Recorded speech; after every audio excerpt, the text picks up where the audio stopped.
السلام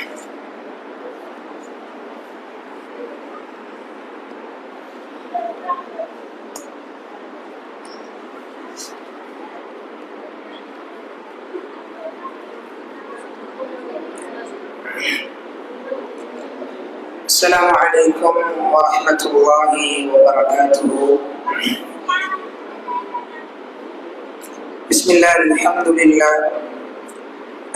لله رب العالمين، والصلاة والسلام على أشرف الأنبياء والمرسلين، نبينا وإمامنا وقدوتنا محمد صلى الله عليه وسلم، الذي أدى الأمانة ونصح الأمة وجاهد في الله حق جهاده، والصلاة ربي والسلام عليه. أعوذ بالله من الشيطان الرجيم. قال الله تعالى في القرآن: ولقد نصركم الله ببدر وأنتم أذلة. அன்பருக்கும் பாசத்திற்கும் உரிய அல்லாஹ்வின் நல்லடியார்களே, சகோதரர்களே, சகோதரிகளே, இந்த உலகத்தை படைத்து பரிபாலித்து அதில் அரசனாக இருக்கக்கூடிய அல்லாஹ்வின் சாந்தியும் சமாதானமும் நம் உயிருக்கும் மேலாக நேசிக்கக்கூடிய கண்மணி நாயகம் ஸல்லல்லாஹு அலைஹி வஸல்லம் அவர்களின் மீதும், இந்த இஸ்லாத்திற்கு வேண்டி பல தியாகங்களை செய்த சஹாபாக்களின் மீதும், இமாம்களின் மீதும், மற்றும் இந்த நிகழ்வை செவிதாழ்த்தி கேட்டுக்கொண்டிருக்கின்ற நம் அனைவரின் மீதும் உண்டாகட்டுமாக. அன்பார்ந்த அல்லாஹ்வின் நல்லடியார்களே, ரமலானுடைய மாதத்தில் நாம் கடந்து சென்று கொண்டிருக்கின்றோம். அல்ஹம்துலில்லாஹ். இன்னும் சில நாட்களில் ரமலானுடைய மாதம் நம்மை விட்டு பிரியக்கூடியதாக இருக்கின்றது. இன்னும் சில நாட்களில் ரமலானுடைய மாதம் நம்மை விட்டு பிரியக்கூடியதாக இருக்கின்றது. எல்லோரும் கூறுகின்ற வாக்குத்தான், அடுத்த ரமலான் என்னை அடையுமா என்றால் கேள்விக்குறிதான். காரணம், அல்லாஹ் சுப்ஹானஹு வ தஆலா இன்றைய ரமலான் என்னுடைய வாழ்க்கையில் தந்திருக்கின்றார். இன்னொரு ரமலான் என்னுடைய வாழ்க்கையில் தருவானா என்று கேட்டால் அது எல்லா மனிதர்களுக்கும் ஒரு கேள்விக்குறிதான். ஆகையால் இந்த உரையில் முதலாவது காரியமாக, இந்த ரமலானுடைய மாதம் இன்னும் சில நாட்களில் நாம் அதிகமாக நன்மையை செய்யக்கூடியவர்களாக இருக்க வேண்டும். எவ்வளவு நம்மால் நன்மையை செய்ய முடியுமோ அந்த அளவுக்கு நாம் நன்மையை அதிகரித்துக் கொண்டே இருக்க வேண்டும். அது குர்ஆன் ஓதுவதிலாக இருந்தாலும் பரவாயில்லை, தராவீஹுடைய தொழுகையை நீட்டுவதாக இருந்தாலும் பரவாயில்லை, ஃபர்துடைய தொழுகையை சரியான நேரத்தில் தொழுவதாக இருந்தாலும் பரவாயில்லை, எந்த நன்மைகளாக இருந்தாலும் நாம் அதிகமாக செய்யக்கூடியவராக இருக்க வேண்டும். இரண்டாவது காரியம், என்னுடைய உரையில் இரண்டாவது காரியம், இன்றைய தினம் ரமலானுடைய 17வது நோன்பு. இன்றைய தினம் நம் எல்லோருக்கும் தெரிந்த தினம்தான். வரலாற்றில் மறக்க முடியாத, இஸ்லாமியர்களால் மறக்க முடியாத, அது மட்டும் இல்லாமல் அந்த வரலாற்றை ஒரு மாற்ற மத சகோதரர்கள் பதிச்சாலும் ஆச்சரியம் தரக்கூடிய ஒரு வரலாறு தான் பத்ருடைய வரலாறு. அந்த பத்ருடைய வரலாறு, அந்த பத்ருடைய யுத்தம் எந்த நாளில் நடந்தது என்று யாருக்காவது தெரியுமா? பத்ருடைய யுத்தம் எந்த நாளில் நடந்தது என்று யாருக்காவது தெரியுமா?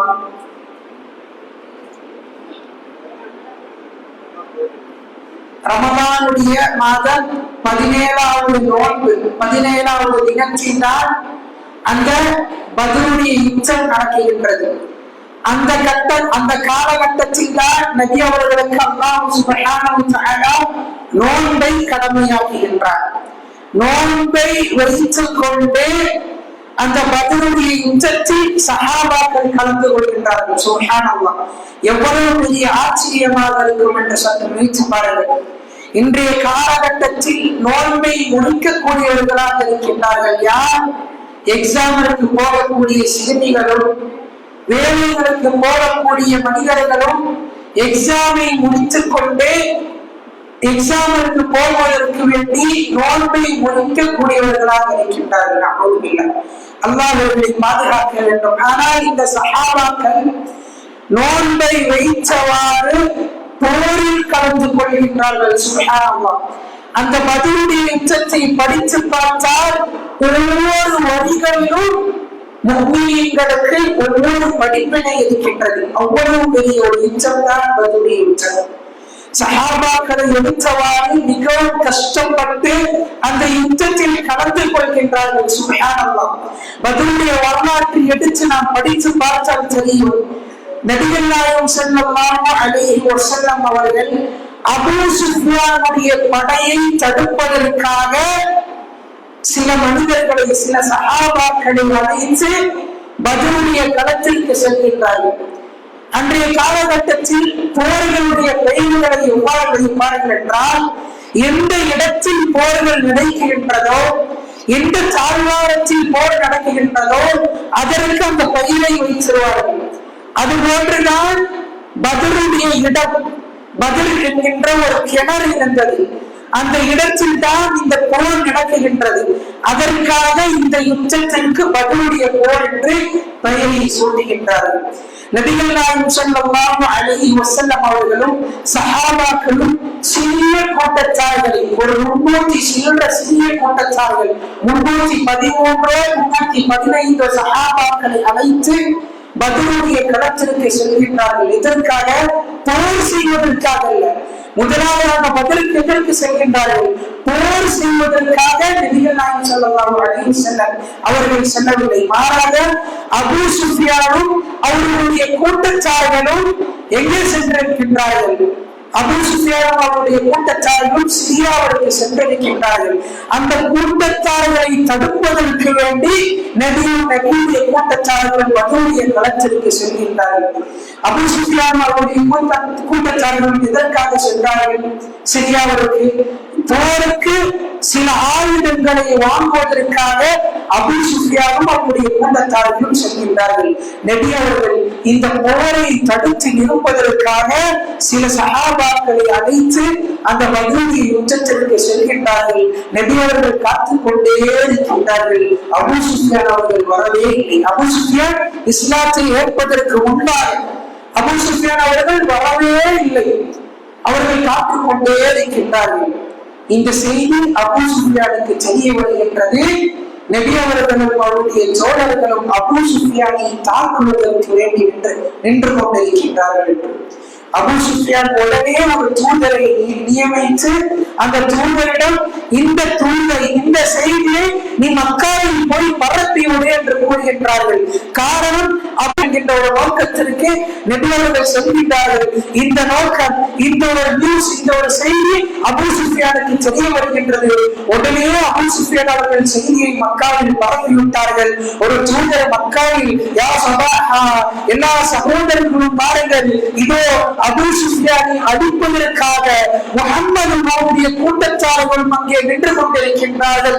எல்லோரும் பாருங்கள், எல்லோரும் பாருங்கள் என்று அழுது கொண்டும் கதறிக்கொண்டுமே இருக்கின்றார்கள்.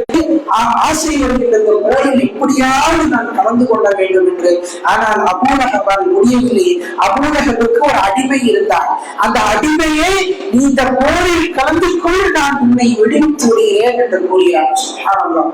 அன்றைய காலகட்டத்தில் அடிமையை விடுவிப்பது என்பது மிகவும் பெரிய ஒரு காரியமாகத்தான் பார்த்தார்கள். அபூ லஹப் கூறிய வாக்கு என்ன?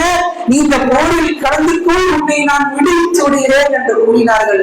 அதே போன்று ஆயிரக்கணக்கான மனிதர்கள், ஆயிரக்கணக்கான முஷ்ரிக்கீன்கள் நபிகள் நாயகம் ஸல்லல்லாஹு அலைஹி வஸல்லம் அவர்களை எதிர்ப்பதற்காக, அவர்களை தாக்குவதற்காக மறுபக்கத்தில் அமர்ந்து கொண்டிருக்கின்றார்கள்.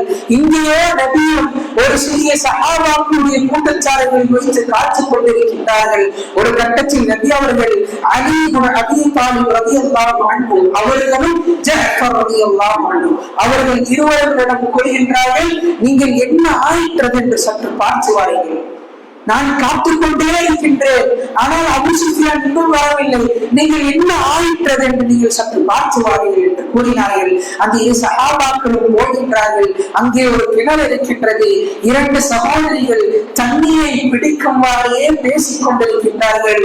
உனக்கு தெரிந்ததா, அபூஜஹலும் அவனுடைய கூட்டச்சாரர்களும் காத்துக் கொண்டிருக்கின்றார்கள் நபியுடைய கூட்டத்தை அழிப்பதற்கு வேண்டி என்றால் இரண்டு சகோதரிகள் கூறிக்கொண்டிருக்கின்றார்கள். இதை கேட்ட அலி ரலியல்லாஹு அன்ஹு ஆச்சரியம்.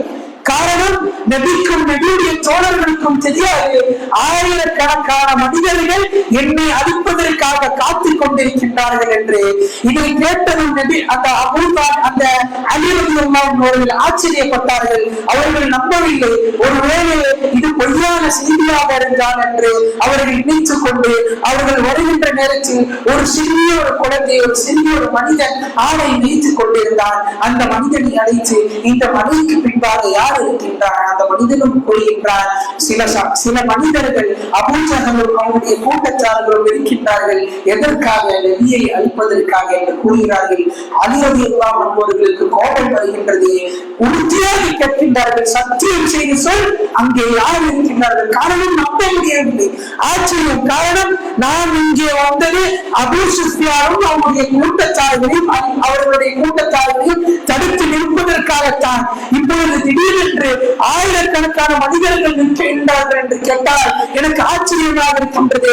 அந்த சிறிய மனிதரிடம் கேட்டுக்கொண்டே இருக்கின்றார்கள். ஒரு கட்டத்தில், நீ இங்கே வா, என்னுடைய நபியிடம் இந்த காரியத்தை கூறு என்று கூறுகிறார்கள். நபியிடம் அழைத்து செல்கின்ற சமயத்தில் நபி அவர்கள் தொழுது கொண்டிருக்கின்றார்கள். அப்பொழுது அலி ரலியல்லாஹு அன்ஹு அவர்கள் கேட்கின்றார்கள், அங்கே யார் இருக்கின்றார்? அபூஜஹலா. அங்கே யார் இருக்கின்றார்? அபூஜஹலுடைய கூட்டச்சாரர்களுமா? எவ்வாறு சாத்தியமாகும் என்று கூறுகிறார்கள். அந்த மனிதர் சத்தியம் என்று கூறுகிறார். அபூஜஹலுடைய கூட்டச்சாரர்கள் வந்தார் என்று கூறுகிறார்கள். அலி ரலியல்லாஹு அன்ஹு கோபம் உச்சகட்டத்தில் வந்தது. மீண்டும் கூறுகிறார்கள், இந்த மனிதன் பயந்து கொண்டு இன்னும் நான் அபூஜஹல் என்று கூறினார், என்னை இந்த மனிதன் அடித்து விடுவார் என்று ஒரு காரணத்திற்காக அந்த மனிதன் பொய் கூறுகிறார். இல்லை இல்லை, அங்கே யாரும் இல்லை, அபூஜஹலும் இல்லை, அவருடைய கூட்டச்சாரர்கள் இல்லை என்று அந்த அலி ரலியல்லாஹு அன்ஹு அவர்களிடத்தில் இந்த சிறு மனிதன் பதிலளிக்கின்றார்கள். நபி அவர்கள் தொழுகையை முடிக்கின்றார்கள். அல்லாஹ் சுப்ஹானஹு வ தஆலா நபிக்கு வழியை இறக்கி விட்டார். மலைக்கு பின்பாக சில மனிதர்கள் இருக்கின்றார்கள் உங்களை தாக்குவதற்கு வேண்டி என்று. சுப்ஹானல்லாஹ், நபிக்கு என்ன செய்ய வேண்டும் என்று தெரியவில்லை. ஒரு சிறிய கூட்டம்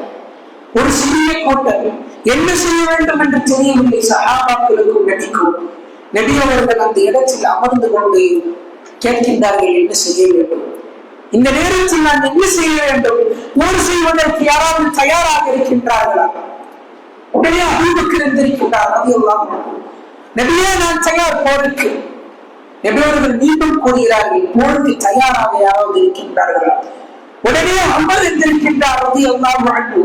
நபியே, நான் தயார் போருக்கு யாராவது தயாரா என்று கேட்கின்றார்கள். காரணம், எந்திருக்கின்ற சஹாபாக்கள் அனைத்தும் முஹாஜிர்கள், மக்காவில் வாழ்ந்த சஹாபாக்கள். ஆனால் நபிக்கு என்ன ஒரு மனசில் ஒரு குச்சிருக்கின்றது என்று சொன்னார், இந்த கூட்டத்தில் அதிகமான மனிதர்கள் மதீனாவாசிகளாகத்தான் இருக்கின்றார்கள். அதுவும் இல்லாமல் என்னையும் என்னுடைய மக்காவில் இருக்கக்கூடிய முஸ்லிம்களாக என்னுடைய சகோதரர்கள் பாதுகாக்கக்கூடியவரை இந்த மதீனாவாசிகள் தான். ஆனால் இந்த மதீனாவாசிகள் யாரும் கூறவில்லையே. மீண்டும் கேட்கின்றார்கள், ரசூலுல்லாஹி ஸல்லல்லாஹு அலைஹி வஸல்லம் அவர்களுக்கு தயார். ஒரு சஹாபி எதிர்க்கின்றார்கள். அந்த சஹாபிக்கு இஸ்லாத்தில் ஒரு பிரத்யேகமான ஒரு ஃபضل இருக்கின்றது, ஒரு இடம் இருக்கின்றது. சஅத் இப்னு முஆத் மதீனாவில் இஸ்லாம் பரப்புவதற்கு முதல் காரணமாக இருந்த சஅத் இப்னு முஆத் ரலியல்லாஹு அன்ஹு அவர்கள் எதிர்க்கின்றார்கள், ரசூலுல்லாஹ், நாங்கள் தயார், நாங்கள் போர் செய்வதற்கு தயார். காரணம், போர் செய்வதற்கு தயார் என்று சொல்லிவிட்டால் அந்த போரை விட்டு பாதியில் வர முடியாது, முடிவை காமித்து ஓடக்கூடாது. அந்த போர்க்களத்தில் மிகப்பெரிய பாவமாக கருதப்படக்கூடிய ஒரு பாவம்தான் போர்க்களத்தில் முடிவை காமித்து ஓடக்கூடிய மனிதர்களுக்கு மிகப்பெரிய பாவம். போருக்கு தயார் என்று சொன்னால் எல்லா விதிகளும் அவர்களுக்கு தெரியும். சஅத் இப்னு முஆத் கூறுகின்றார், மரணித்து விட்டார்கள் என்ற செய்தியை கேட்டவுடன் அரிசே நடுங்கி விட்டது என்று வரலாற்றை நாம் பார்க்கலாம். அந்த ஸஅத் இப்னு முஆதுடைய மரணத்துடைய நேரத்தில் ஆயிரக்கணக்கான மலக்குமார்கள் அவர்களுடைய மரணத்தை பார்ப்பதற்காக வந்தார்கள். சுப்ஹானல்லாஹ். அந்த மரணம் ஸஅத் இப்னு முஆத் ரலியல்லாஹு அன்ஹு அவருடைய உடல் அந்த கபர்ஸ்தானில் வைக்கின்ற அந்த நேரத்தில் அந்த உடம்பு நசுக்குகின்ற அந்த நேரம் இருக்கின்றது. உடம்பு வைக்கப்பட்டால் உடம்பு ஒரு நேரம் ஒரு நொடி அந்த நசுங்கு ஏற்பட்டுவிடும். அந்த நசுங்கு ஏற்படுகின்ற அந்த நேரத்தில் ஸஅத் இப்னு முஆதுக்கு அந்த சம்பவம் நடந்த அந்த நேரத்தில் நபிகள் நாயகம் ஸல்லல்லாஹு அலைஹி வஸல்லம் அவர்கள் சங்கடப்பட்டார்கள். இந்த கபர் ஒருவரை அதாவிலிருந்து பாதுகாக்க வேண்டும் என்றால் அதன் உறுதியானவர் இந்த ஸஅத் தான். ஆனால் இந்த ஸஅத்தையே இந்த கபர் அதாவினால் மூடிவிட்டது. என்னுடைய நிலைமை எவ்வாறு இருக்கும் என்று அந்த நபிகள் நாயகம் ஸல்லல்லாஹு அலைஹி வஸல்லம் அவர்கள் அழுதார்கள். அப்படிப்பட்ட இஸ்லாத்தில் ஒரு பெரிய இடம் இருந்த ஒரு மனிதர் தான் ஸஅத் இப்னு முஆத் ரலியல்லாஹு அன்ஹு அவர்கள். அவர்களே கூறிவிட்டார்கள் போர்களுக்கு தயார் என்று. இதற்கு பின்பு நாம் எல்லா மனிதர்களுக்கும் தெரியும் போரில் என்ன நினைத்தது. அவர்கள் எல்லாம் என்ன நினைத்தார்கள்? போரில் எதிரி கூட்டத்தார்களிடத்தில் ஊர்பட்ட ஒட்டகங்களும் ஏற்பட்ட ஊர்பட்ட இருக்கின்றது, குதிரைகள் இருக்கின்றது. ஆனால் நபியுடைய கூட்டத்தார்களிடத்தில் வெறும் 2 குதிரைகள் மட்டும்தான் இருக்கின்றது. ஆனாலும் நபி அவர்கள் தயாராகினார்கள். அந்த முஸ்லிம்களை ஒழிப்பதற்காக தயாராகினார்கள். ஒரு களத்தில் என்ன நடந்தது என்று நமக்கு தெரியும். நபிகள் நாயகம் ஸல்லல்லாஹு அலைஹி வஸல்லம் அவர்கள் அல்லாஹ் இடத்தில் பிரார்த்தனை செய்தார்கள். இதை நன்றாக கவனிக்க வேண்டும். நபி அவர்களும் சஹாபாக்களும் அல்லாஹ் இடத்தில் பிரார்த்தனை செய்தார்கள். என்ன? அல்லாஹ், இந்த கூட்டத்தை நீ அழித்தாய் என்றால் உன்னை வணங்குவதற்கு இந்த உலகத்தில் வேறு மனிதர்கள் இருக்க மாட்டார்கள் என்று பிரார்த்தனை செய்கின்றார்கள். அந்த யுத்தத்தில் ஃபஜ்ருக்கு பிறகு இந்த யுத்தம் ஆரம்பிக்கின்றது. துஆவுடைய சமயம் தான் வருகின்றது. இந்த யுத்தம் முடிந்து விட்டது. வெற்றி வலகத் நஸரக்குமுல்லாஹு பிபத்ர். அல்லாஹ் கூறுகிறான், பத்ருடைய யுத்தத்தில் நீங்கள் பலவீனமாக இருக்கின்ற நேரத்திலேயே நான் உங்களுக்கு வெற்றியை தந்திருப்பேன் என்று அல்லாஹ் சுப்ஹானஹு வ தஆலா கூறுகிறார். இங்கே நான் கூற வருகின்ற வாக்கு என்னவென்றால், இந்த சஹாபாக்களும் நபிகள் நாயகம் ஸல்லல்லாஹு அலைஹி வஸல்லம் அவர்களும் யாரிடம் பிரார்த்தனை செய்தார்கள்? யாரிடம் பிரார்த்தனை செய்தார்கள்? அல்லாஹ்விடம் பிரார்த்தனை செய்தார்கள். அல்லாஹ் தான் எனக்கு வழங்குவான். என்னுடைய தீர்ப்பிற்கு பதிலளிக்க கூடியவன் என்னுடைய ரப்பு தான். வஇதா ஸஅலக இபாதி அன்னி ஃபஇன்னி கரீம். அல்லாஹ் கூறுகிறார் தன்னுடைய திருமறை குர்ஆனில் சூரத்துல் பக்ராவில் பதிவு செய்கின்ற ஒரு வசனத்தை பார்க்கிறார். நபியே, என்னுடைய அடியார்கள் என்னை பற்றி உம்மிடம் கேட்டால் நீங்கள் கூறுங்கள், நான் உன்னிடம் சமீபமாகத்தான் இருக்கின்றேன். என்னிடம் பிரார்த்தனைகள் நான் அந்த பிரார்த்தனைக்கு பதிலளிக்கின்றேன் என்று கூறினார்கள் சஹாபாக்கள். நபிகள் நாயகம் ஸல்லல்லாஹு அலைஹி வஸல்லம் அவர்கள் யாரிடம் பிரார்த்தனை செய்தார்கள்? அல்லாஹ்விடம் பிரார்த்தனை செய்தார்கள். அந்த போரில் யாருக்கு வெற்றி கிடைத்தது? முஸ்லிம்களுக்கு வெற்றி கிடைத்தது. இன்றைய தினம் பத்ருடைய தினம், நோன்புடைய 17வது நாள், 17வது அந்த நோன்பு. சுப்ஹானல்லாஹ். இந்த உலகத்தில் எத்தனையோ ஆச்சாரங்கள் நடக்கின்றன. பதிலில் கலந்தவர்கள் யார்? மனிதர்கள், சஹாபாக்கள், மனிதர்கள். அவர்கள் நான் மரணித்து விட்டேன் என்றார், அல்லது ஒரு மனிதனுடைய தந்தை மரணித்து விட்டார்கள், அவர்கள் கபரில் இருக்கிறார்கள் என்று சொன்னால், நான் என்னுடைய தந்தையே திரும்பி வா, என்னுடைய தந்தையே திரும்பி வா என்றால் அந்த மனிதனுக்கு காதில் விழுவா. அல்லாஹ் சுப்ஹானஹு வ தஆலா கூறினார், நீங்கள் கபரில் அடக்கம் ஆகிவிட்டீர்கள் என்று சொன்னால் நீங்கள் எவ்வளவு கேட்டாலும் அவர்களுக்கு செவி கேட்காது, அவர்களுக்கு செவி கேட்காது. அல்லாஹ் சுப்ஹானஹு வ தஆலா கூறுகிறார், அப்படி நீங்கள் கூறுவதை போன்று செவி கேட்டாலும் அவர்கள் பதிலளிக்க முடியாது என்று கூறுகிறார் அல்லாஹ் சுப்ஹானஹு வ தஆலா. ஆனால் இன்றைய காலகட்டத்தில் மனிதர்கள் யாரை வணங்குகின்றார்கள்? இஸ்லாம் என்றால் லா இலாஹ இல்லல்லாஹ் முஹம்மது ரசூலுல்லாஹ். இதை புரிந்திருக்க வேண்டும், நன்றாக புரிந்திருக்க வேண்டும். லா இலாஹ இல்லல்லாஹ் என்றால் அல்லாஹ் தான் வணக்கத்திற்குரியவன் என்ற அர்த்தம். வணக்கத்திற்குரியவன் என்றால் என்னுடைய இபாதத் எல்லாமே அல்லாஹ்வுக்குத்தான் நான் கொடுக்க வேண்டும். நான் தொடுவதோ அல்லது நான் அடித்து பலியிடுவதோ வேறொரு மனிதனுக்கு கொடுத்தேன் என்றால் எனக்கும் மக்காவில் இருக்கக்கூடிய முஸ்லிம்களுக்கும் அல்லது இந்த உலகத்தில் சிலை வழங்கிக் கொண்டிருக்கின்றார்கள் அவர்களுக்கும் என்ன சம்பந்தம் இருக்கின்றது? நானும் அவர்களும் ஒரே போன்றுதானே. இன்றைய சில மனிதர்களை நாம் பார்க்கலாம். சில மனிதர்கள் தர்காவிற்கு சென்று பிரார்த்தனை செய்து கொண்டிருக்கின்றார்களே அல்லது கபறுகளிடத்தில் சென்று பிரார்த்தனை செய்து கொண்டிருக்கின்றார்களே, அவர்களிடத்தில் நீங்கள் ஏன் அல்லாஹ்விடம் பிரார்த்தனை செய்யாமல் இந்த கபறுகளிடம் பிரார்த்தனை செய்து கொண்டிருக்கின்றீர்கள் என்று கேட்டால் அவர்கள் கூறுகின்ற பதிலை நாம் பார்க்க வேண்டும். நாங்கள் அல்லாஹ்விடத்தில் தானே பிரார்த்தனை செய்கின்றோம், நாங்கள் அல்லாஹ்விடத்தில் தான் பிரார்த்தனை செய்கின்றோம். ஆனால் எனக்கும் அல்லாஹ்வுக்கும் இடையே ஒரு மனிதனை நான் வைத்திருப்பேன் என்று அந்த மனிதர்கள் கூறுகிறார்கள். எப்படிப்பட்ட மனிதர்கள்? அல்லாஹ்வுக்கு மிகவும் விருப்பமான ஒரு மனிதனை எனக்கும் அல்லாஹ்வுக்கும் இடையில் நான் வைத்திருப்பேன். நான் நேரடியாக அல்லாஹ்விடத்தில் கேட்டால் அல்லாஹ் பதிலளிக்க மாட்டான். அல்லாஹ் கூறுகிறார், நீ என்னிடம் கேள், நான் பதிலளிக்கின்றேன் என்று கூறுகிறார். அந்த வசனத்தை மறித்துவிட்டு இவர்களே ஒரு மூட நம்பிக்கையை வைத்திருக்கின்றார்கள். அல்லாஹ்விடத்தில் கேட்டால் அல்லாஹ் சுப்ஹானஹு வ தஆலா எனக்கு பதில் தர மாட்டான்.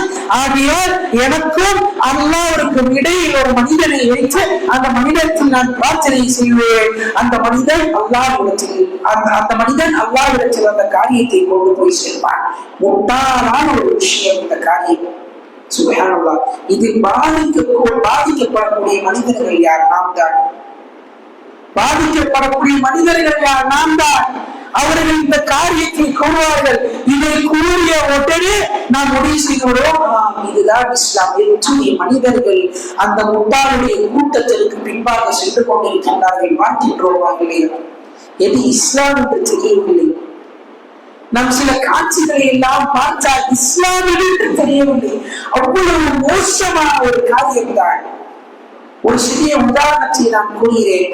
அல்லாஹ்விடத்தில் பிரார்த்தனை செய்யாமல் நமக்கும் அல்லாஹ்வுக்கும் இடையில் ஒரு மனிதர்களை வைத்துக் கொண்டிருக்கின்றார்களே, யார் என்று தெரியுமா? அவர்கள் மக்காவில் வாழக்கூடிய முஸ்லிம்கள் இருக்கின்றார்கள். அபூஜஹலோ அல்லது அபூலஹபோ எத்தனையோ மனிதர்கள் இருக்கின்றார்கள். அவர்களுடைய ரப்பு யார்? அவர்களிடத்தில் உன்னுடைய ரப்பு யார் என்று கேட்டால் அவர்கள் என்ன பதிலை கூறுவார்கள்? அல்லாஹ் தான் என்னுடைய ரப்பு, என்னுடைய ரப்பு அல்லாஹ் தான். அல்லாஹ் தன்னுடைய திருமறை குர்ஆனில் அதைத்தான் கூறுகிறார். நபியே, நீ அந்த மனிதர்களிடத்தில் கேள், மலையை வரவழைப்பது யார்? உன்னை படைத்தது யார்? இந்த உலகத்தை படைப்பது யார்? உனக்கு ரிஸ்க் தரக்கூடிய மனிதர்கள் யார் என்றெல்லாம் இந்த மனிதர்களிடத்தில் கேட்டால் அவர்கள் கூறுவார்கள், அல்லாஹ் தான் என்று கூறுவார்கள். ஆனால் எதற்காக நாம் அவர்களை வருகின்றோம்? அவர்களை நாம் எதற்காக முஸ்லிம்கின்றோம்? காரணம், அவர்கள் லாத்தையும் உஸ்ஸாவையும் மனாத்தையும் என்று சொல்லக்கூடிய சில சிலைகளை வணங்கினார்கள் என்று சொன்னால் எந்த விதத்தில் அவர்களிடத்தில் பிரார்த்தனை செய்வார்கள்? இந்த காலகட்டத்தில் ஒரு கூட்டச்சார்கள் கூறுகின்ற அதே வாக்கைத்தான் அந்த காலகட்டத்தில் அபூஜஹலும் அபூலஹபும் அவருடைய கூட்டச்சார்களும் கூறினார்கள். எதற்காக நீங்கள் இந்த சிலையிடம் வணங்குகிறீர்கள்? நாங்கள் வணங்கவில்லை, நாங்கள் இந்த சிலையிடம் பிரார்த்தனை செய்வோம். இந்த சிலைகளுடைய காரியத்தை அல்லாஹ்விடம் எடுத்து வைப்பார். அவர்களுக்கும் இந்த கூட்டச்சாரர்களுக்கும் என்ன சம்பந்தம் இருக்கின்றது? ஒரே போல்தான் இருக்கின்றார். அன்பானவர்களே, பத்ரில் கலந்த சஹாபாக்களுக்கு ஒரு ஃபضல் இருக்கின்றது. இல்லை என்று சொல்லவில்லை. இல்லை என்று சொன்னால் அவர் உண்மையான முஃமினாக இருக்க முடியாது. காரணம், அஹ்லுஸ் சுன்னத்தி வல் ஜமாஅவுடைய கொள்கை என்ன? நபிகள் நாயகம் ஸல்லல்லாஹு அலைஹி வஸல்லம் அவர்கள் கூறுவார்கள், என்னுடைய கூட்டத்தார்கள் பல பிரிவார்கள், அதில் ஒரு கூட்டத்தார்கள் மட்டும்தான் சொர்க்கத்தில் போவார்கள். யார் அந்த கூட்டத்தார்கள்? நான் அலைஹி வஸஹாபி, நானும் என்னுடைய சஹாபாக்கள் எந்த நிலையில் இருக்கின்றார்களோ அந்த நிலையில் இருப்பவர்கள் தான் சொர்க்கத்திற்கு செல்வார்கள். நான் ஒரு காரியத்தை கேட்கின்றேன். நபிகள் நாயகம் ஸல்லல்லாஹு அலைஹி வஸல்லம் அவர்களை விட இந்த உலகத்தில் சிறந்தவர்கள் யாராவது இருக்கின்றார்கள்? என்னுடைய கருத்துப்படி இல்லை. இஸ்லாமுடைய கருத்துப்படி நபியை விட சிறந்த ஒரு மனிதன் இல்லை. அவன் ஒரு மனிதன் நபியை விட சிறந்தவன் என்று நான் ஒரு மனிதன் சொன்னான் என்றால் அவன் முட்டாளாகத்தானே இருப்பான். காரணம், நபியை விட சிறந்த ஒரு மனிதன் இல்லை. நபி அவர்கள் மரணித்து விட்டார்கள். சஹாபாக்களுக்கு எல்லாம் ஒரு பெரிய ஒரு நியமத்து கிடைத்ததுதானே. நபி அவர்கள் மரணித்து விட்டார்கள். நாம் நேரடியாக அல்லாஹ்விடம் பிரார்த்தனை செய்ய வேண்டாம், நபியிடம் பிரார்த்தனை செய்யலாம், அல்லது நபியுடைய கபருக்கு போய் பிரார்த்தனை செய்யலாம். அவருடைய கபருக்கு சென்ற நபியே என்னுடைய பாவத்தை மன்னித்து என்று நீ அல்லாஹ்விடம் கூறு என்று கூறலாம். இந்த சஹாபா கூறினார். வரலாற்றில் படித்து பாருங்கள், அல்லது அந்த கூட்டத்தாரில் கூறிய ஒரு வரலாற்றை எடுத்து பாருங்கள்.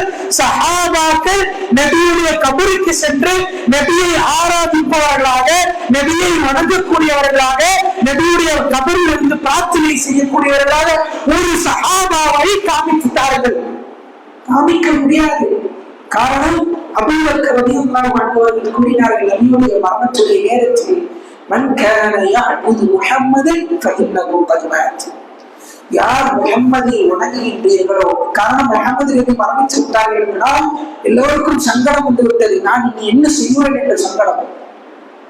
எல்லா நேரத்திலும் அழுகக்கூடிய அந்த அபூபக்கர் அவர்கள் அந்த நேரத்தில் அழுகவில்லை. அவர்கள் கூறினார்கள், மன் கான யஅபுது முஹம்மதன் ஃபஇன்னஹு கத் மாத். உங்களில் யாராவது முஹம்மதை வணங்குகிறீர்கள் என்றால் இதோ முஹம்மது மரணித்து விட்டார். அதற்கு அர்த்தம் என்ன? முஹம்மது மரணித்து விட்டார் ஸல்லல்லாஹு அலைஹி வஸல்லம். அதற்கு அர்த்தம் என்ன? நீங்கள் வணங்க முடியாத அந்த மனிதரை. காரணம், அந்த மனிதர் முஹம்மது நபி ஸல்லல்லாஹு அலைஹி வஸல்லம் கூறிய வாக்கு என்ன? நபியை அளவுக்கு அதிகமாக புகழ்ந்த அந்த வாக்கை கேட்ட அந்த நபிகள் நாயகம் ஸல்லல்லாஹு அலைஹி வஸல்லம், நீங்கள் இவ்வாறு புகழ வேண்டாம், என்னை நீங்கள் அப்துல்லாஹ் என்று கூறுங்கள், ரசூலுல்லாஹ் என்று கூறுங்கள், அல்லாஹ்வுடைய அடிமை என்று கூறுங்கள் என்று நபியே கூறினார்கள். பின்பு அபூபக்கர் அடுத்த வாக்கை கூறுகிறார்கள், மன் கான யஅபுதுல்லாஹ ஃபஇன்னஹு ஹய்யுன் லா யமூத். யார் அல்லாஹ்வை வணங்குகிறீர்களோ இதோ அல்லாஹ் மன்னிக்காத ஒருவன், அவன் எல்லா காலத்திலும் மரணிக்காத ஒரே மனிதன், ஒரே ஒரு கடவுள், அந்த கடவுள் மட்டும்தான் என்று அபூபக்கர் ரலியல்லாஹு அன்ஹு அவர்கள் கூறுகிறார்கள். சுப்ஹானல்லாஹ். இன்றைய காலகட்டத்தில் நாம் பார்க்கிறோம் சகோதரர்களே, ஷிர்க் என்றால் என்ன? யாருக்கு தெரியும் ஷிர்க் என்றால் என்ன? அல்லாஹ்வை வணங்காமல் இருப்பது மட்டும்தான் ஷிர்கா? அப்படித்தானே நாம் புரிந்து கொண்டிருக்கின்றோம். அல்லாஹ்வை வணங்குவது என்றால் என்ன? தொழுகையை வேறொரு மனிதனுக்கு தொழுதால் மட்டும்தான் ஷிர்கா? அல்லது நான் சிலையை வணங்கினால் மட்டும்தான் ஷிர்கா? அல்லது நான் வேறொரு மதத்திற்கு சென்று விட்டேன் அது மட்டும்தான் ஷிர்கா? இல்லை, நீங்கள் செய்யக்கூடிய எல்லா காரியங்களும், எல்லா இபாதத்துகளும் நீங்கள் வேறொரு மனிதனுக்கு அர்ப்பமாக்கி விட்டீர்கள் என்றால் நீங்கள் ஷிர்கை வைத்து விட்டீர்கள், இஸ்லாத்தை விட்டு வெளியேறி விட்டீர்கள். அதுதான் ஷிர்க். அல்லாஹ் சுப்ஹானஹு வ தஆலா அதைத்தான் பல வசனத்தில் கூறுகிறார். என்னிடம் பிரார்த்தனை கேளுங்கள், என்னிடம் பிரார்த்தனை கேளுங்கள், என்னிடம் பிரார்த்தனை கேளுங்கள். நபிகள் ஸல்லல்லாஹு அலைஹி வஸல்லம் அவர்கள் கூறினார்கள், அல்லாஹ் சுப்ஹானஹு வ தஆலா தஹஜ்ஜுடைய நேரத்தில் முதலாவது வாரத்தில் இறங்கி வந்து கூறுவார், என்னிடம் பிரார்த்தனை செய்யக்கூடிய மனிதர்கள் யார், அவருடைய பிரார்த்தனையை நான் ஏற்கக்கூடியவனாக இருக்கிறேன் என்று அல்லாஹ் சுப்ஹானஹு வ தஆலா கூறுகிறானே. இன்றைய தினத்தில் எதற்காக பத்ருடைய சஹாபாக்களை அழைத்து பிரார்த்தனை செய்ய வேண்டும்? அவர்களும் மனிதர்கள் தான். நாம் பத்ரீகளை அழைத்து பிரார்த்தனை செய்கின்றவர்களே, அந்த பத்ரில் கடந்த சஹாபாக்களும் அல்லாஹ்விடம் தான் பிரார்த்தனை செய்தார்கள். முட்டாளான மனிதர்கள் மட்டும்தான் யோசிப்பார்கள், பத்ரீகளிடம் பிரார்த்தனை செய்தால் அல்லாஹ் சுப்ஹானஹு வ தஆலா அந்த பிரார்த்தனையை ஏற்பார். மனிதர்களே, அல்லாஹ்வுடைய தூதரும் அல்லாஹ்விடத்தில் தானே பிரார்த்தனை செய்தார்கள். இந்த உலகத்தில் வந்த லட்சக்கணக்கான தூதர்களும் அல்லாஹ்விடம் தான் பிரார்த்தனை செய்தார்கள். சஹாபாக்களின் அனைவரும் அல்லாஹ்விடம் தானே பிரார்த்தனை செய்தார்கள். இதில் எந்த சம்சயம் இருக்கின்றது நமக்கு?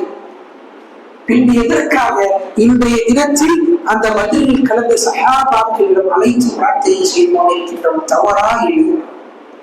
நாம் புரிந்து கொள்ள வேண்டாமா சகோதரர்களே? நான் எதற்காக கூறுகிறேன் என்றால், என்னுடைய குடும்பத்தார் நாம் நன்றாக இருக்கின்றோம், அல்ஹம்துலில்லாஹ். என்னுடைய குடும்பத்தாரில் அந்த தவறை செய்யக்கூடியவர்கள் யாராவது இருக்கார்? இது சாதாரண தவறு. விபச்சாரத்திற்கும் மேலாக இந்த தவறுதான் ஷிர்க் என்பது. தீர்க்கக்கூடியவர்களுக்கும் மேலாக ஒரு தவறுதான் இந்த ஷிர்க் என்பது. சாதாரண ஒரு தவறை நான் நல்ல விதத்தில் இருக்கின்றேன், நான் அல்லாஹை மட்டும்தான் வணங்குகின்றேன், அல்லாஹ்விடத்தில் மட்டும்தான் பிரார்த்தனை செய்கின்றேன், எல்லா காரியமும் அல்லாஹ்விடத்தில் நான் கேட்கின்றேன், எந்த சஹாபாவோ எந்த மனிதர்களோ எந்த அவுலியாக்களோ எனக்கும் அல்லாஹ்விற்கும் இடையே இல்லை என்று நாம் நம்புகிறோம். அதன் அடிப்படையில் தான் நான் வாழுகிறோம். ஆனால் என்னுடைய குடும்பத்தார்களில் யாராவது அப்படி இருந்தால் அல்லாஹ் சுப்ஹானஹு வ தஆலா என்னிடம் கேட்பாரா மாட்டாரா? அல்லாஹ் அதை கூறுகிறார், யா அய்யுஹல்லதீன ஆமனூ, ஈமான் கொண்டவர்களே, கு அன்ஃபுஸக்கும் வ அஹ்லிக்கும் நார், உங்களையும் உங்களுடைய குடும்பத்தாரையும் நீங்கள் நரக நெருப்பிலிருந்து பாதுகாத்துக் கொள்ளுங்கள் என்று அல்லாஹ் கூறுகிறார். அல்லாஹ் உங்களையும் உங்களுடைய குடும்பத்தாரையும் என்றதற்கு செலுத்துகின்றார். காரணம், உங்களுடைய குடும்பத்தார்கள் சிரிக்க வைக்கக்கூடியவர்கள் இருந்தால் அவர்களை பாதுகாக்கக்கூடிய பொறுப்பு யாரிடம் இருக்கின்றது? நம்மிடம்தான் இருக்கின்றது. நாளை மறுமையில் நாம் மட்டும் நன்றாக இருந்தால் அல்லாஹ் நிச்சயமாக கேட்பார், உன்னுடைய குடும்பத்தார்கள் உனக்கு தந்த அமானத்தை நீ எவ்வாறு பாதுகாத்தாய்? அதில் உன்னுடைய குடும்பத்தார்கள் இருக்கின்றார்களே, உன்னுடைய குடும்பத்தார்கள் என்னிடம் பிரார்த்தனை செய்யாமல் பல மனிதர்களிடம் பிரார்த்தனை செய்தார்களே, நீ அவர்களிடம் கூறவில்லை இல்லையா? அவர்களிடம் கூறக்கூடிய பாக்கியம் நம்மிடம் தான் இருக்கின்றது. அவர்கள் கேட்கவில்லை என்றால் அந்த குடும்பத்துடைய உறவை முடிப்பதற்கு கூட நமக்கு பாக்கியம் இருக்கின்றது. சுப்ஹானல்லாஹ், குடும்பத்துடைய உறவு முடிப்பது என்பது மிகப்பெரிய பாவம், மிகப்பெரிய பாவம். ஆனால் நாம் சொல்லிக்கொண்டே இருக்க வேண்டும், அவர்களிடத்தில் கூறிக்கொண்டே இருக்க வேண்டும். அப்படி அவர்கள் சரியாகவில்லை என்று சொன்னாலும் அந்த குடும்பத்தை விட்டுவிட வேண்டும். ஆனாலும் நம்முடைய தர்மத்தை நாம் பரப்பிக் கொண்டே இருக்க வேண்டும், அந்த மனிதர்களிடத்தில் நாம் கூறிக்கொண்டே இருக்க வேண்டும். இது தவறான செயல்தானே? நம்முடைய புத்திக்கு இது யோசிக்கின்றதா இந்த காரியம்? அல்லாஹ்விடத்தில் பிரார்த்தனை. ஒருவன் மரணித்து விட்டார் என்று சொன்னால் அவனிடத்தில் எந்த ஆற்றலுமே இல்லை. நான் மரணித்து விட்டேன் என்று சொன்னால் என்னுடைய நிலைமையே என்னவென்று எனக்கு தெரியவில்லை. இதில் உங்களுடைய நிலைமையை நான் எவ்வாறு பார்ப்பது? நான் மரணித்து விட்டேன் என்றால் கபரில் எந்த மலக்குமார்கள் எனக்கு வருவார்கள்? அவர்கள் கேட்கக்கூடிய கேள்விக்கு நான் என்ன பதிலை வைத்திருக்கின்றேன்? அந்த நேரத்தில் எனக்கு பதில் கூற முடியுமா என்று எனக்கே மிகவும் கஷ்டமாக இருக்கின்றது. நான் மரணித்து விட்டு என்னிடம் அவன் பிரார்த்தனை செய்யக்கூடியவனாக இருக்கின்றான் என்று சொன்னால் அவன் எவ்வளவு முட்டாளாக இருப்பால் நான் நினைத்து பார்க்க வேண்டாம். மனிதர்கள் இந்த உலகத்தில் எத்தனையோ கூட்டத்தார்கள் நம்மை குழப்பதற்கு வேண்டி தயாராக இருக்கின்றார்கள். ஆனால் நாம் குழம்பக்கூடாது. அல்லாஹ் சுப்ஹானஹு வ தஆலாவை தூதர் ஒரு துஆவை கற்றுத் தருகின்றார்கள். யா முகல்லிமல் குலூபில் கல்வி அலாதீன், கவனம் அல்லாஹ்விடத்தில் இருக்கின்றது. இதயம் என்பது இதாயத் என்பது அல்லாஹ்விடத்தில் இருக்கின்றது. அவன் எவ்வாறு வேண்டுமானாலும் அதை புரட்டி போடுவான். இந்த துஆவை அதிகமாக நாம் ஓடிக்கொண்டே இருக்க வேண்டும். நாம் நினைக்கின்றோம் நான் ஹிதாயத்தில் இருக்கிறேன் என்று. நான் மரணிக்கின்ற நேரத்தில் நான் ஹிதாயத்தை விட்டு பிரிந்து விட்டேன் என்று சொன்னால் என்னுடைய நிலைமை என்ன? நண்பர்கள் இந்த ஷிர்க்கை விட்டு நாம் பாதுகாக்க வேண்டும். மிகவும் மோசமான ஒரு காரியமாகத்தான் இஸ்லாம் இந்த ஷிர்க்கை பார்க்கின்றது. நாளை தினம் ரமதானுடைய 17வது அந்த தினத்தில் எத்தனையோ மனிதர்கள் பள்ளியில் எத்தனையோ மனிதர்கள் கூட்டமாக நின்று கொண்டு இதை ஒரு காரியமாக பார்த்து கொண்டு பதிரீங்களே அழைத்துக் கொண்டிருக்கின்ற முட்டாள்களான துணை கூட்டத்தார்களை நாம் பார்க்கிறோம். இதை பார்த்தால் ஒரு பக்கம் கோபமும் வருகின்றது, இதை பார்த்தால் ஒரு பக்கம் சங்கடமும் வருகின்றது. கோபம் எதற்கென்று சொன்னால் இந்த மனிதர்களை பார்த்து எத்துணை மனிதர்கள் பின்பற்றிக் கொண்டிருக்கின்றார்கள்.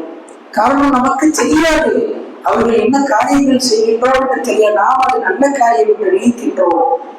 அது சங்கடமாகவும் இருக்கின்றது. ஆனால் கோபம் என்றால் மிகப்பெரிய கோபம். இஸ்லாம் எவ்வளவு மோசமாக சித்தரிக்கப்படுகின்றது. ஆகிய அன்பானவர்கள், இந்த காரியத்தை நாம் தெரிந்து விட்டோம் என்று சொன்னால் நம்முடைய குடும்பத்தாரிடம் நாம் இந்த காரியத்தை பற்றி கூற வேண்டும். அப்படி இருந்தால்தான் ஒரு உண்மையான முன்மீனாக இருக்க வேண்டும். இன்றைய தினத்தில் பல கூத்துக்களும் பல அனாச்சாரங்களும் பள்ளியில் நடக்கும். அல்லாஹ்வுக்கு மிகவும் பிடித்தமான இடமான இந்த பள்ளிவாசலில் எத்தனை அனாச்சாரங்கள் நினைக்கின்றது. இதை பற்றி பேசினால் ஒரு நாட்களோ 2 நாட்களோ பேசிக்கொண்டே இருக்கலாம். அவ்வளவு அனாச்சாரங்கள் நடந்து கொண்டிருக்கின்றது. நம் காட்சிகளை எல்லாம் பார்த்தால் சுப்ஹானல்லாஹ், அவர்களுடைய யுக்தி எல்லாம் மனிதர்கள் எங்கே கொண்டு போய் வைத்திருக்கிறார்கள் என்று தெரியவில்லை. அவர்களுக்கு அவரையே அழித்துக் கொண்டிருக்கின்றார்கள். அவர்களுக்கு அவரையே பாவத்தை செய்து கொண்டிருக்கின்றார்கள். அல்லாஹ் சுப்ஹானஹு வ தஆலா சூரத்துல் காஷியாவில் பதிவு செய்கின்றார், நீங்கள் நல்ல காரியங்கள் என்ற தீய காரியத்தை நீங்கள் செய்து கொண்டிருக்கின்றீர்களே, அவர்கள் நாளை மறுமையில் அவர்களுக்கு நரகம் தான் என்று அல்லாஹ் சுப்ஹானஹு வ தஆலா சூரத்துல் காஷியாவில் பதிவு செய்கின்றார். அன்பார்ந்தவர்களே, எதை கேட்டோமோ அது நம்முடைய வாழ்க்கையை நடைமுறைப்படுத்த வேண்டும். இதை குறித்து எந்த ஒரு டவுட் இருந்தாலும், எந்த ஒரு சம்சயம் இருந்தாலும், நீங்கள் அப்படி சொன்ன இந்த உண்மையான இமாம்களிடம் கூறினார், உண்மையான இஸ்லாமிடம் கூறினார், இதற்குண்டான விளக்கத்தை நிச்சயமாக அவர்கள் தருவார்கள். காரணம், இஸ்லாம் என்றால் அல்லாஹ்வை வணங்குவது மட்டும்தான். நபியையே வணங்கக்கூடாது என்று நபி அவர்கள் கற்றுத் தருகின்றார்கள். சஹாபாக்கள் மாத்திரம் நபியை விட சிறந்தவர்களா? சஹாபாக்கள் ஒருபொழுதுமே இல்லை. நபியை வணங்க வேண்டாம் என்று நபியல்லாஹு ஸல்லல்லாஹு அலைஹி வஸல்லம் அவர்கள் கூறினார்களே, அப்படிப்பட்ட அந்த நபியையே வணங்க வேண்டாம் என்றால் சஹாபாக்களை வணங்கி எந்த பிரயோஜனம் இருக்கின்றது? சகோதரர்களே, நமக்கு கை சேரத்தான். நாளை வறுமை நாளில் யாரை சரி கொடுத்து ஜவாபா, நான் மண்ணாக இருந்திருக்க கூடாது என்று புலம்பக்கூடிய மனிதர்கள் நாளை வறுமை நாளில் இருப்பார்கள். அந்த கூட்டத்தார்கள் அல்லாஹ் சுப்ஹானஹு வ தஆலா என்னை பாதுகாக்க வேண்டும்.